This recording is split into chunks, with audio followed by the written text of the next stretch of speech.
Samantalahin ko po ang pagkakataong ito na makapagpasalamat sa ating Panginoon sa lahat ng kabutihan niya at sa patuloy na pagkilos niya sa buhay ko. God is so good sa buhay ko kasi naibahagi ko din sa inyo kung ano po yung dati kong buhay, dati kong lifestyle na talaga pong pinapahakbang na niya ako. Ito po ang aking first time na tatayo at maghahayag ng kanyang salita. Actually po, pinahakbang niya na din po ako last week sa aming church. Nag-share po ako ng testimony ko at talaga pong madami rin po yung na-bless at talagang alam ko at ramdam ko na sinamahan ako ni Lord sa mga oras na yun. Kaya I am grateful sa lahat ng ginagawa ni Lord ngayon sa buhay ko. Kasama na po itong platform na ito kung saan talagang natututo ako. Kasi almost 7 or 8 months na po ako dito kasama kayo. Kaya sobrang thank you, lalo na po sa buhay ni Sis Beb sa pangunguna mo. Ino-honor kita bilang aking leader at sa inyong lahat, kasi talagang life-changing talaga ito para sa akin. Totoo po, mixed emotions. Kabado po talaga, excited po ako na sa gagawin ngayon ng Panginoon. Hallelujah. And sa mga nandito po and dun sa mga pastora po na kasama natin na willing naman po ako na alam mo magpa-correct po kasi first time ko po ito. If ever na may mga mali po akong masasabi, gabayan niyo din po ako. Glory to God. Amen po.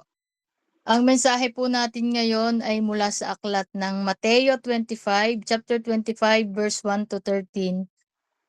Habang binabasa ko po ito talagang naramdaman ko po yung yung pag-ibig at habag sa atin ng Panginoong Hesus kasi po ito po ay babala niya para sa lahat at naniniwala po ako na if you truly love someone, hindi mo po gugustuhin na mapahamak siya.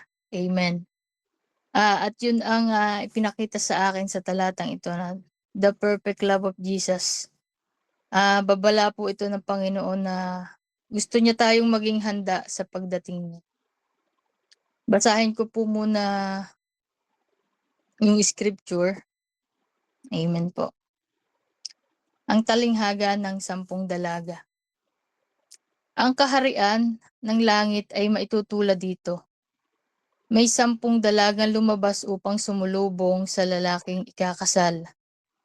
Bawat isa ay may dalang ilawan. Verse 2. Ang 5 sa kanila ay hangal at ang 5 namay matatalino. Verse 3. Ang mga hangal ay nagdala ng kanilang mga ilawan, ngunit hindi nagbaon ng langis. Verse 4. Ang matatalino namay nagbaon ng langis, bukod pa sa nasa kanilang mga ilawan. Verse 5. Naantala ang pagdating ng lalaking ikakasal, kaya't inantok at nakatulog sila sa paghihintay. Verse 6. Ngunit ng hating gabi na ay may sumigaw, narito na ang lalaking ikakasal. Lumabas kayo upang salubungin siya. Verse 7. Agad bumangon ang 10 dalaga at inayos ang kanilang ilawan. Verse 8. Sinabi ng mga hangal sa matatalino, bigyan naman ninyo kami kahit kaunting langis, aandap-andap ng aming mga ilawan. Verse 9. Baka hindi ito magkasya sa ating lahat. Mabuti pa'y pumunta muna kayo sa tindahan at bumili ng para sa inyo. Tugon naman ang matatalino. Verse 10. Kaya't lumakad ang 5 dalagang iyon upang bumili ng langis. Habang wala sila, dumating ang lalaking ikakasal. Ang 5 nakahanda ay kasama niyang pumasok sa kasalan at isinara ang pinto. Verse 11. Pagkatapos dumating naman ng iba pang dalaga. Panginoon, Panginoon, papasukin po ninyo kami. Pakiusap nila. Ngunit tumugon siya, sino ba kayo? Hindi ko kayo kilala. Verse 13, pagkatapos nito'y sinabi ni Jesus, kaya't magbantay kayo, sapagkat hindi ninyo alam ang araw o ang oras man. Amen. Salamat po sa pagkabasa ng iyong mga salita. Let's pray po. Heavenly Father, in the mighty name of Jesus, I praise you, I honor you, I glorify you, I thank you. Always sa buhay ko. Salamat po sa opportunity na ipinagkaloob mo sa gabing ito na ako ay tumayo bilang iyong lingkod. Father, help us to open our hearts, our ears, and our minds na mas maunawaan ang mensahe mo sa gabing ito at patuloy na magrema sa aming mga buhay. Salamat din po sa buhay ng aking mga kapatid na handang makinig wholeheartedly sa iyong banal na salita. Father, I humble myself, I surrender my heart, at inaamin ko po na wala akong kayang gawin kung wala ka. Patuloy mo po akong gabayan. Gawin mo lamang po akong vessel sa gabing ito at patuloy na maging daluyan ng iyong pagpapala. Langisan mo po ang aking mga labi at patuloy na ikaw lamang ang mataas sa gabing ito. O precious Holy Spirit, I acknowledge you sa buhay ko. Guide me, teach me, correct me always. In the name of the Father, and of the Son, and of the Holy Spirit. Amen and amen. Amen. Hallelujah. Sabi po, ang kaharian ng langit ay inihalin tulad ni Jesus sa 10 dalaga na sumalubong sa lalaking ikakasal. At bawat isa ay may dalang ilawan. Dito po makikita natin na sumisimbolo sa lalaking ikakasal ang ating Panginoong Jesus.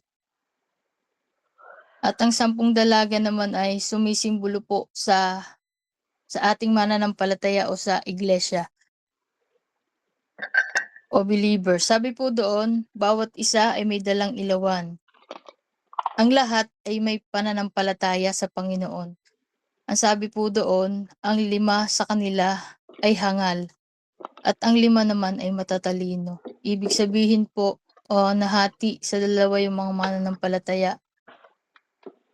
Yung unang 5 ay mga hangal o mangmang. Sila yung mga uri ng mga mananampalataya na sabihin na po natin kumakapit sa religion, walang spiritual growth, lack of discernment, o ang mga mangmang sa spiritual ay madalas na tumatanggap sa lahat ng kanilang naririnig nang walang pagninilay-nilay na naghahatid sa maling pagpili at sariling kapahamakan. Ano po, may pakikinig pero walang rema. Sila yung mga may paglilingkod, palaging present sa church, uma-attend sa mga gawain, fellowship, ngunit hindi nakasurrender ang puso at buhay sa Panginoon.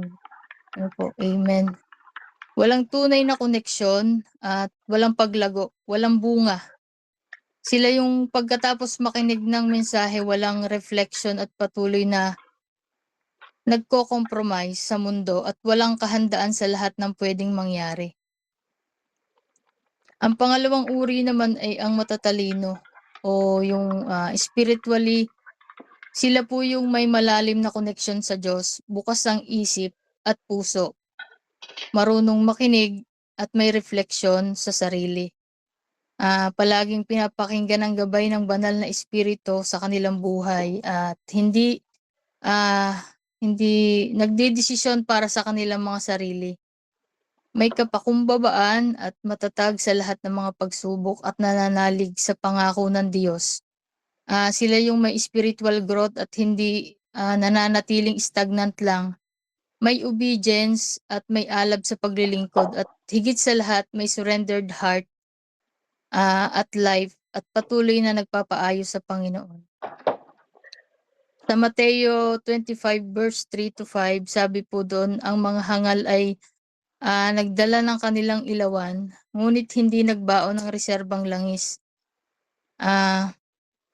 Palagi po nilang dala yung kanilang faith at paniniwala kay Jesus, ngunit wala sa kanila ang Holy Spirit. Madaling sabihin ang mga salitang I trust you, I believe you, or pero 'di ba po hindi sapat yung paniniwala lang. Ano po, meron pong prayer pero hindi handang sumunod at hindi handang tumalikod sa mundo. Ang tawag po ay kung halimbawa partial lang yung obedience. Pinipili lang yung convenient gawin. Ano po, tinanggap lang si Jesus sa salita pero, walang pagsuko ng buhay at ang matatalino na may, nagdala pa ng ekstrang langis, bukod pa sa dala nilang ilawan. Yung katangian po ng, mananampalataya na merong, pagsuko, may surrendered heart at may totoong pagkatakot sa Diyos. Palagi po silang handa, ginagamit yung mga natututunan niya sa pakikinig at patuloy na ina-apply sa buhay niya. Palagi pong, ginagamit ang wisdom na ipinagkaloob ng Diyos sa lahat ng pagkakataon. In short po, yung, meron silang, Christ-like na pamumuhay. Kasi 'pag sinabi pong Christ-like, 'di ba po, all-in-one ano na po yun, eh, all-in-one package na. Amen. Kasi, especially po yung ano, kasama po yung love and compassion sa lahat.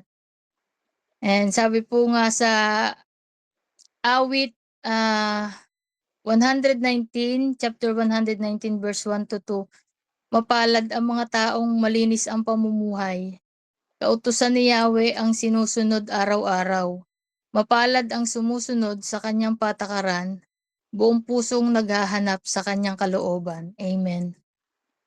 And sabi po sa verse 5, naantala ang pagdating ng lalaking ikakasal kaya't inantok at nakatulog sila sa paghihintay.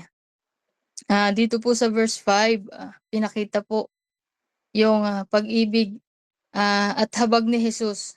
Kasi grabe po yung ano po, eh, yung pasensya niya sa atin. Yung grabe po yung haba ng pasensya niya sa atin ano po, at yung pagmamahal. Biruin niyo po,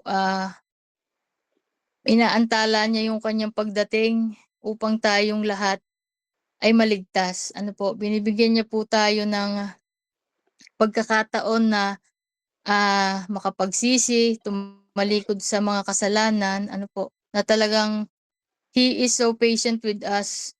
Amen. Ngunit sabi po sa verse 6 at 7, "Ngunit ng hating gabi may sumigaw, narito na ang lalaking ikakasal. Lumabas na kayo upang salubungin siya." Verse 7, "Agad bumangon ang 10 dalaga at inayos ang kanilang ilawan." Sa buhay, hindi talaga natin hawak ang ating mga kapalaran o lahat ng mga pangyayari, sitwasyon. Wala tayong kontrol, tanging ang Diyos lang ang nakakaalam at walang sino man ang makakapigil sa pagbalik ng Panginoong Hesus. Kaya, sabi po, ready or not, kailangan nating magsulit sa kanya ng lahat. Ano po, wala na pong excuses, 'di na tayo puwedeng humingi pa ng, pangalawang pagkakataon para ayusin ang lahat sa ating mga pagkakamali sa ating buhay. And sa verse 8 at 9 po, sabi po doon, sinabi ng mga hangal sa matatalino, "Bigyan naman ninyo kami kahit kaunting langis, aandap-andap ng aming mga ilawan." Dito po, sinubukan ng mga mangmang na humingi ng langis sa matatalino. Eh, 'di ba po kapag po sinabing, mangmang ay yung, sabi po nga, eh, ano, eh, mas okey pa raw po yung, sorry po sa word, yung bobo kaysa po sa hangal. Kasi yung bobo puwede mo pang maturuan, pero yung mga mangmang po, eh, sarado na yung kanilang mga pang-unawa or, minsan dala na din ng maling katuruan, akala nila po ano, ang kaligtasan ay hinihingi o pinaghihirapan, parang ano po, para bang ano po, yung sasabihin na, "Mabuti naman ako sa kapwa ko, tumutulong naman ako sa nangangailangan, okey na yun, ligtas na ako." Amen. Pero sabi po sa aklat ng, Efeso chapter 2 verse 8-9, "Sapagkat dahil sa kagandahang loob ng Diyos kayo ay naligtas sa pamamagitan ng pananampalataya, at ito'y kaloob ng Diyos at hindi mula sa inyong sarili. Hindi ito bunga ng inyong mga gawa kaya't walang maipagmamalaki ang sinuman." Ibig sabihin po, na ang kaligtasan ay wala sa mga good works dahil ang kaligtasan ay nagmula sa Diyos lamang at hindi sa mga kakayahan natin. Ito ay natanggap natin individually.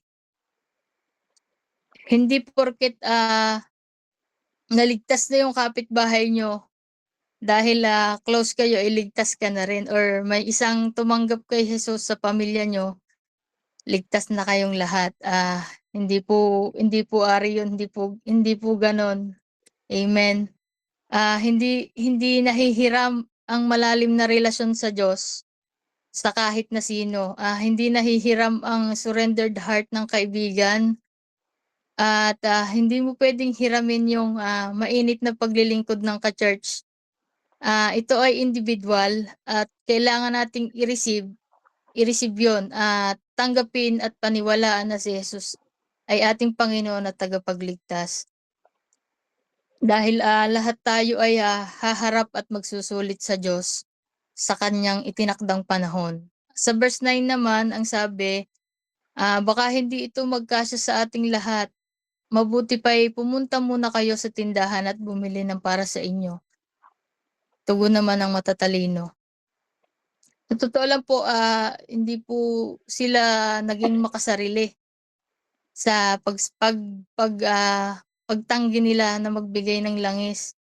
Kasi po, naging totoo lang sila dahil, sila nga po'y matatalino, alam nila na ang kaligtasan ay hindi puwedeng ipasa o hiramin.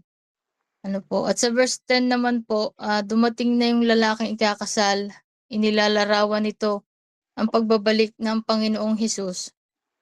At dito, isinama na niya ang 5 matatalinong dalaga.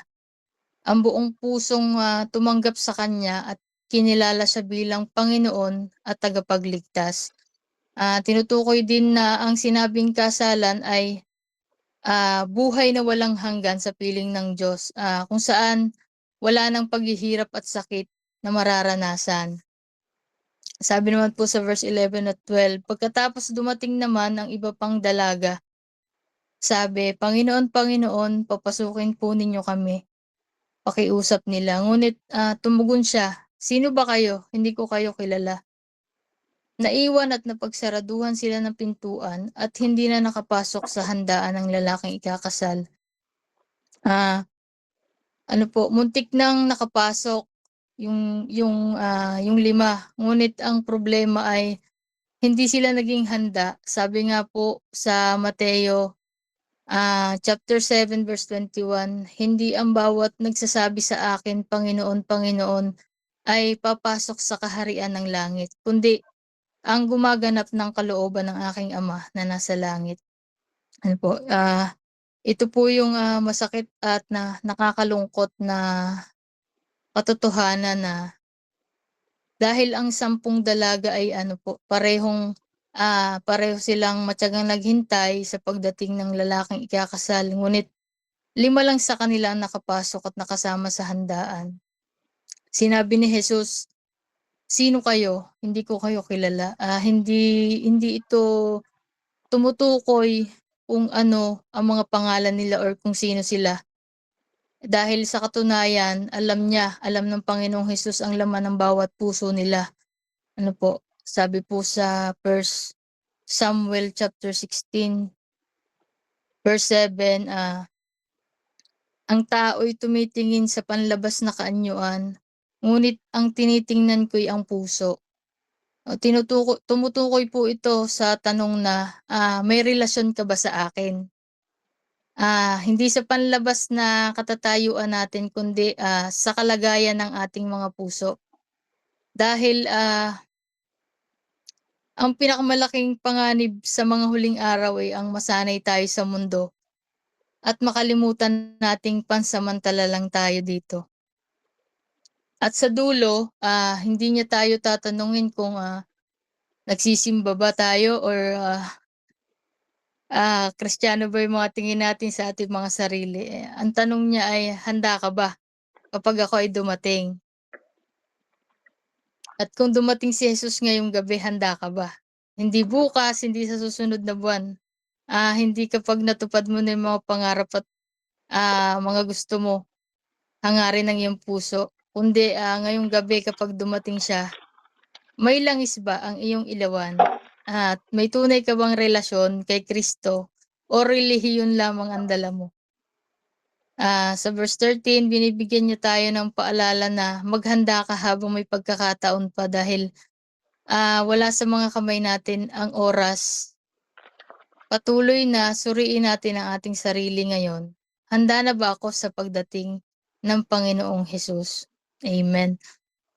Bago po ako magtapos, may gusto lang po akong i-share. Sana nga po ma-share ko yung isang 15 minutes po na story tungkol sa kahalagahan ng oras. Kasi po nung Sunday morning po sa aking pagde-devotion na may ibinigay po na word sa akin ng Lord. Ito po ang oras. At naniniwala po ako na isa po sa ano ba yun, isa po sa kalakip ng pagiging handa, yung oras. Ano po, mahalaga ang oras. At yun po, try ko pong i-share. Wait lang po. Try ko pong i-share yun sa ano. Wait lang po. Sana mag-share. 15 minutes lang naman po. Wait lang po.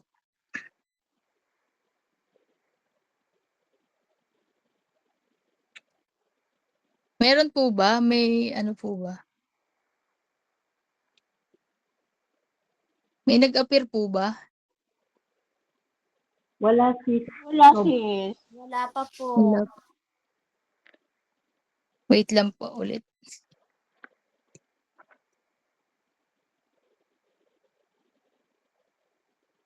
Jesus name. Wala pa rin po. Ayan, meron na Meron na sis. po, meron. Meron po. Okay po. Sige po. Play ko po.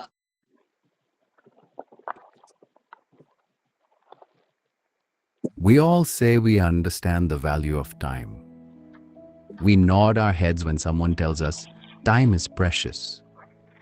But if we truly understood it, would we still waste hours scrolling through our phones, postponing important tasks, or telling ourselves, I'll start tomorrow? Here is the uncomfortable truth. Time is the only thing in life that once lost can never be earned back. You can lose money and make it again. You can lose a job and find another. But a single moment, once gone, is gone forever. And the saddest part? Most of us don't realize this until it's too late. Today's story is about a father and his son. A father who watched his son waste day after day, and instead of giving another lecture, he handed him something unexpected: an old watch and a powerful question. A question so simple that no one in the market could answer it. But its meaning changed the boy's life forever. So stay with this story until the very end, because sometimes a single story heard at the right time can wake up something inside you that years of advice never could.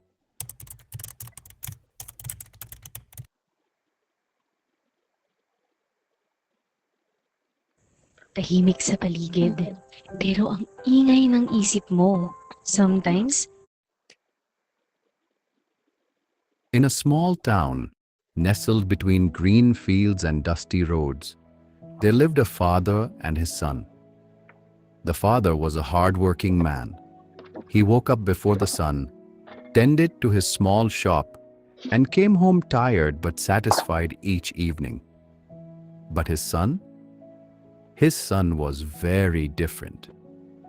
The boy had no interest in work. He would wake up late, wander through the lanes with his friends, sat near tea stalls, watched others work, laughed with friends, and return home only when hunger called him. He always says, "There is still plenty of time. as if life would wait forever. At first, the father tried to advise him gently. Then he tried to warn him. Then he became silent. He understood something many parents learn with pain. Advice enters the ears, but wisdom enters only when the heart is ready. Days became weeks, and weeks became months. The father watched his son waste one morning after another. It troubled him deeply. He was not afraid that his son was poor. He was afraid that his son did not understand the value of what he was losing. One evening, as the sun faded and the warm light touched the walls of their house, the father stood before an old wooden cupboard in the corner of the room. He opened it carefully and took out a watch wrapped in a soft cloth. It was old, but it still worked. Its hands moved steadily, quietly, faithfully. The next morning, he called his son. The boy came lazily, rubbing his eyes. The father placed the watch in his hand and said, "Take this to the market. Ask people what price they would give for it. Go to many people, listen carefully, then come back and tell me." The boy looked surprised, but the task seemed easy enough. He slipped the watch into his pocket and walked toward the busy market road. The market was alive with noise. Vegetable sellers called out their prices. Shopkeepers arranged goods at their doors. Buses came and went, raising dust into the air. The boy took out the watch and showed it to different people. At the first shop, a cloth merchant looked at the watch, turned it over, and said, 500 rupees, not a rupee more. A little further, a grocery seller examined it and offered, maybe 800, it looks decent enough. Near the end of the lane, a man sitting behind a pile of steel utensils glanced at it and said, I would say 1,000, give or take. By afternoon, the boy returned home. The father asked, What did you learn? The boy replied, Everyone said something different. One said 500, another said 1,000, another said 800. No one agreed. That was all. The boy expected an explanation, but none came. The next day, the father called him again and gave him the same watch. This time, he said, go to the market and ask people not the price of the watch, but the price of the time inside it. The boy stared at his father. The price of the time? What kind of question is that? Just go, the father said calmly. Ask and return. So the boy went. At the first shop, he asked the question. The merchant burst out laughing. The price of time? What nonsense! Are you trying to be funny? At the next shop, a woman waved him away. Go home, boy. Stop wasting people's time with silly questions. One man shook his head and said, You cannot put a price on time. Now leave me alone. The boy felt heat rising to his face. His steps became slower. For the first time in many months, he felt the sting of shame. He had never thought deeply about time before. Now he was walking through the same market, hearing laughter, carrying a question he did not understand. Everywhere the boy went, the answer was the same: laughter, confusion, or dismissal. He felt embarrassed. He felt foolish. He was ready to give up and go home. But just before he turned back, he noticed a tiny shop tucked into the corner of the market. A watch repair shop, old and quiet, with hundreds of tiny clocks sticking on the walls. Behind the counter sat an old man with silver hair and kind eyes, carefully fixing a broken timepiece with steady hands. The boy stepped inside and asked his question one last time. "Can you tell me, what is the price of the time inside this watch?" The old man stopped his work. He looked up slowly and studied the boy's face for a long moment, not with laughter, but with understanding. Then he said, "The watch can have a price. One person may say 500, another may say 1,000, but the time inside it, that has no price." Then he continued, "Son, you have asked the most important question anyone can ask.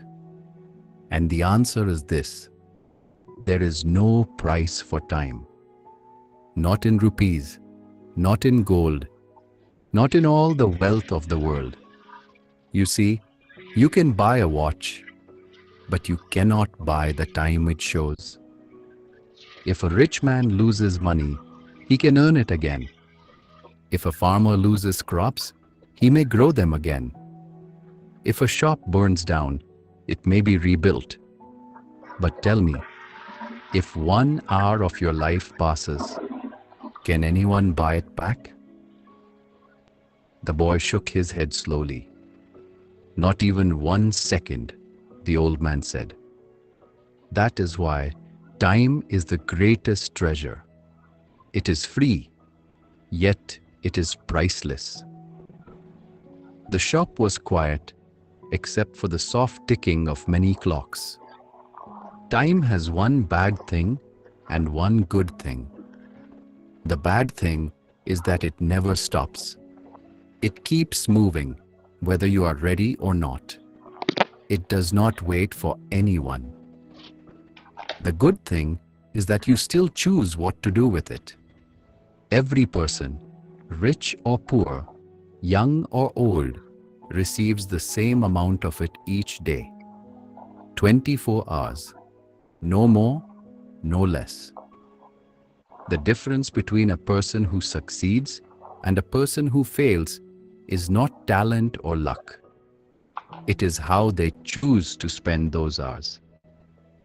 One uses time to build a future, while another throws it away.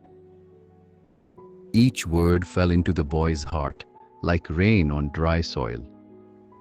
The boy stood still.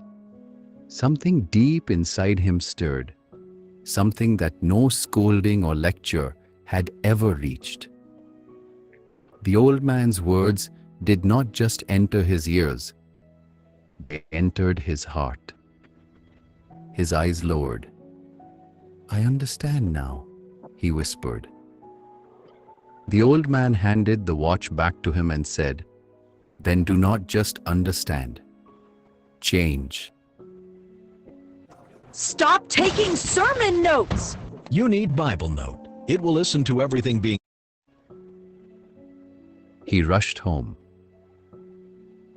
He told his father everything the old man had said, word for word, with fire in his eyes that the father had never seen before.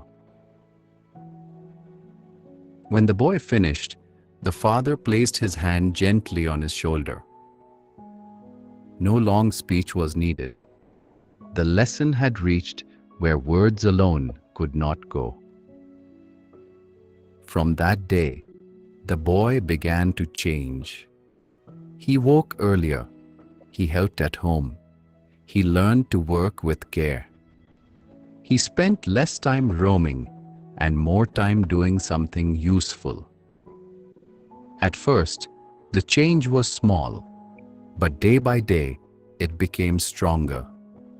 He discovered that disciplined hours gave peace, and honest effort gave pride. Slowly, his life began to take shape. The town remained the same. The lanes were still narrow. The market was still noisy. The clocks still moved at the same speed. But inside the boy, something had changed forever. He had learned that life does not become meaningful by chance. It becomes meaningful when we respect the hours we are given. Many people live exactly like that boy. They keep saying, "I'll start tomorrow. I'm still young," or "There's plenty of time." But slowly, those delays become habits, and those habits shape a weak and directionless life. The danger is not always visible at first. That is why it is so dangerous. Lost time rarely shouts. It disappears quietly. This story carries a truth that most of us already know, but rarely live by. We all have the same 24 hours. No one gets more, no one gets less. Yet some people build extraordinary lives, while others wonder where their years went. The difference is never about having more time. It is always about respecting the time we already have. Think about your own life for a moment. How many hours this week did you spend on things that added nothing to your growth, your peace, or your future? How many times did you say, "I'll do it later," only to let another day slip away quietly? The father in the story understood something deeply beautiful. He could not force wisdom into his son's heart through lectures or warnings. Instead, he gave him an experience. He let the boy walk through the market, face the laughter, feel the confusion, and arrive at the answer on his own. And that is exactly how real change happens. Not through someone else's words, but through our own realization. So here is what you can take from this story today. Stop waiting for the perfect moment. Stop telling yourself there is still plenty of time. Start now. Start small. Wake up a little earlier. Spend one less hour on distractions. Pick up that book. Start that project. Have that conversation you have been avoiding. Because every single hour you invest in yourself today is building the person you will become tomorrow. Remember, you can replace almost everything in life, but you can never replace a single moment that has already passed. Respect your time. It is the most valuable thing you will ever own.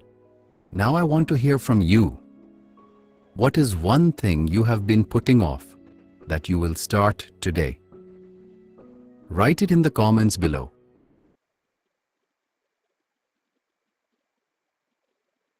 Amen po.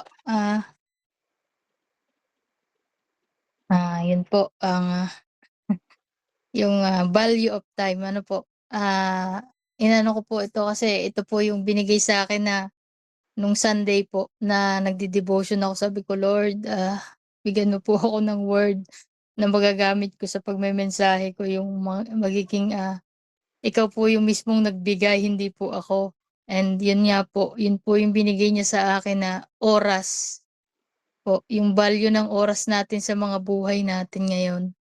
And yun nga po, and sa kagaya ko na ngayon pa lang nararanasan yung mga kamangha-manghang bagay na nire-reveal ng Panginoon, i-share ko lang din po yung, itinuro ng Panginoon sa akin about time. Nga po, Sunday morning po yun, gumigising po ako ng, 4 AM. Kasi po ano, devotion, ano po yung silent time with Him. Yun nga po na sa pagde-devotion ko may word siyang inilagay sa isip ko, and talagang malinaw talaga yung word na oras. Yun lang po yung sinabi niya, oras. After no'n, nag-pray ako at nag-ask ako na mas ipaunawa niya sa akin yung word na oras. Then, bandang, ano po kasi 'to, magcha-church kami. Bandang 6:00 ng, umaga, nag-prepare na kami. Umalis ni Sis Mary kasi si Scarlett po dadaanan namin dun sa bahay ng parents ko. At talaga pong masama rin po ang panahon nun, umuulan, malakas po ang, malakas ang hangin, malakas ang ulan. Pero nung umalis po kami tila pa. Kaya talagang inagahan namin po yung, pagpunta sa church. Pero sa kalagitnaan ng pagbiyahe namin, umulan. Umulan na po ng malakas. So, no choice na kami, kailangan naming huminto at, magpatila ng ulan. Do'n po kami napunta sa isang mini grocery store. Do'n po sa napuntahan namin, approachable naman po yung may-ari, mabait po at, talagang, pinapasok po nila kami do'n sa loob ng mismong tindahan. Binigyan pa po kami ng upuan. Halos umubos din po kami ng, 45 minutes sa paghihintay na tumigil ang ulan. Alam niyo po, may itinuro po sa akin, 'di nga po nag-pray po ako sa kanya na sabi ko, "Lord, be specific Lord." Parang gano'n sa kasi po oras lang, sabi niya oras. Then yung itinuro niya sa akin, kasi nung, medyo humina na po yung ulan, ayun nga po may inilagay po siya sa isip ko. Sabi niya po, "Gawin mo na yung dapat mong gawin." Alam niyo po bilang isang bagong mananampalataya, alam ko sa sarili ko na limitado lang yung kakayahan ko lalo na po sa pananalita. Talagang, nag-i-struggle po ako, nag-i-stutter po talaga ako. Pero ini-reveal po sa akin ng Panginoon na kailan ko patatayuan ang pananampalataya ko na, mahalaga mahalaga yung bawat oras. Doon na po ako talaga, kahit po dinadaga yung ko kasi hindi ko naman po kilala yung natigilan namin. Do'n na po talaga ako tumayo, at talagang nagtiwala po ako sa gagawin ng Holy Spirit nung mga oras na 'yun 'no. Hindi kahit medyo nauutal ako nung mga oras na 'yun, ibinahagi ko po ang gospel doon sa mag-asawang may-ari ng tindahan 'no po. Maiksing mensahe po na pagpapakilala sa Panginoong Hesus at, nagbigay na rin po ako ng panalangin po para sa kanila. And dun ko po talaga na-realize yung kahalagahan ng oras. Hindi po aksidente na, umulan, hindi po aksidente na kami ay napahinto dun. Talagang, may ibinigay pong lesson sa akin ang Panginoon sa mga oras na yon. At, sabi po,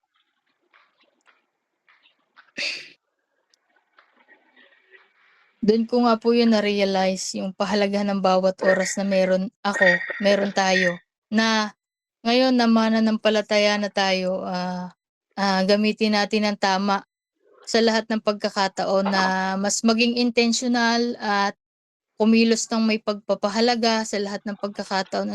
Magampanan natin yung, paglilingkod sa Panginoon ng tama at may karunungan. Kasi,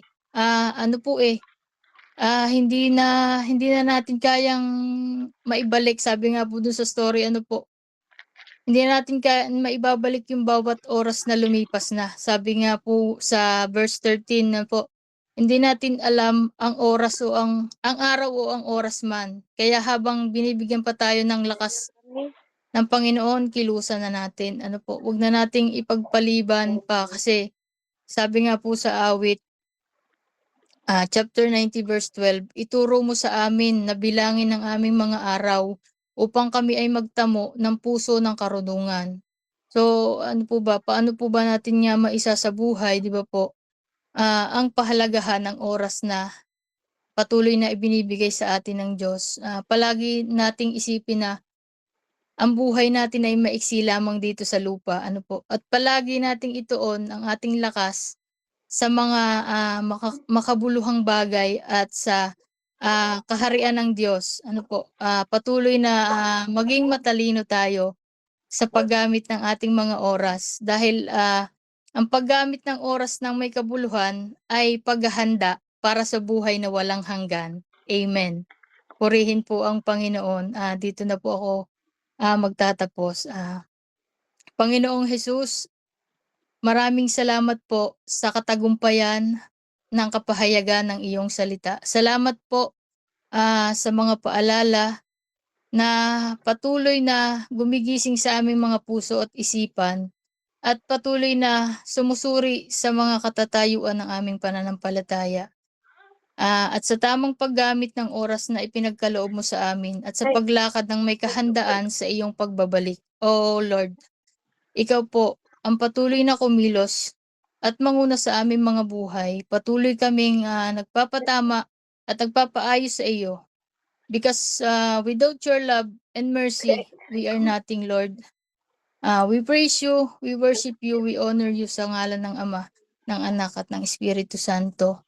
Amen at amen. Amen po. Back to you po. Amen. Amen. Praise the Lord. Amen. Napakaganda. Parang hindi po start lang, parang hindi starting lang sa pagmemensahe. Praise the Lord. Salamat Sis Rabilin sa message. Napakaganda rin nung ipinarinig sa ating kwento na talaga maiko-connect natin dun po sa message kung paano katulad ng mga ng 10 virgins po yung iba is nagamit ng tama yung kanilang oras at yung iba sila ay nakapag-aksaya ng kanilang sandali kaya hindi sila lubos na nakapaghanda para sa pagharap sa groom. Amen po di ba? Napakaganda ng mensahe at tiyak ko po na lahat tayo ay na-inspire dito sa message ni Sis Rabilin. At sabi nga po kanina stop wasting. Stop wasting for perfect time. Huwag nating aksayahin ang oras na mayroon tayo. Amen. Pahalagahan natin ito, igalang natin ito, and value our time. At gamitin natin ito hanggang ito ay nasa